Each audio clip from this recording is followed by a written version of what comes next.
বাবা এবং মাকে এত কম কয়েকদিনের ব্যবধানে, 5.5 মাস। হ্যাঁ 5.5 মাসের ব্যবধানে হারানো, হ্যাঁ। অনেকেই হয়তো এই সময় ডিপ্রেশনে চলে যেতেন, আরো বেশি অন্ধকারের দিকে চলে যেতেন।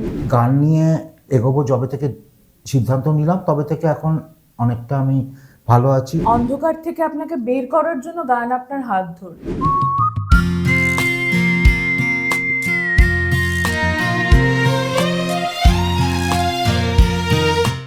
এই গানটার সঙ্গে এই যে গত 14 মাসের আপনার জীবন, সেই জীবনের বলা যেতে পারে হুবহু মিল আছে। পুরো এই 14-15 মাস একা একটা দোতলা বাড়িতে থাকা, আমার মনে হয় কোনো মানে একটা রাজ্যে বা একটা দেশে বা একটা পৃথিবীতে উইদাউট এনি এনগেজমেন্ট 14-15 মাস থাকা খুব রেয়ার এরকম।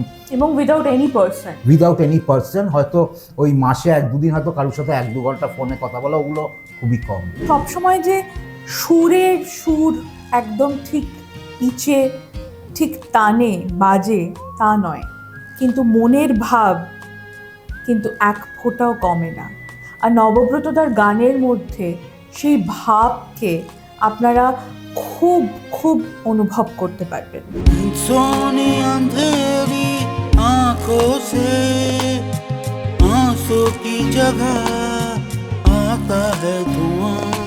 আপনাদের কাছে আমার একটাই বার্তা, নবব্রতদার হয়ে আমি এই কথাটা বলছি, যে আপনারা প্লিজ গানটাকে খুব বিচক্ষণ সঙ্গীত শিল্পীর গান শুনছেন এভাবে জাজ না করে, একজন মানবিক মানুষের, গান পাগল, গান ভালোবাসে এমন মানুষের গান শুনছেন, এভাবে যদি শোনেন। जीने की वजह तो कोई नहीं, मरने का बहाना ढूंढता है, ढूंढता है, ढूंढता है।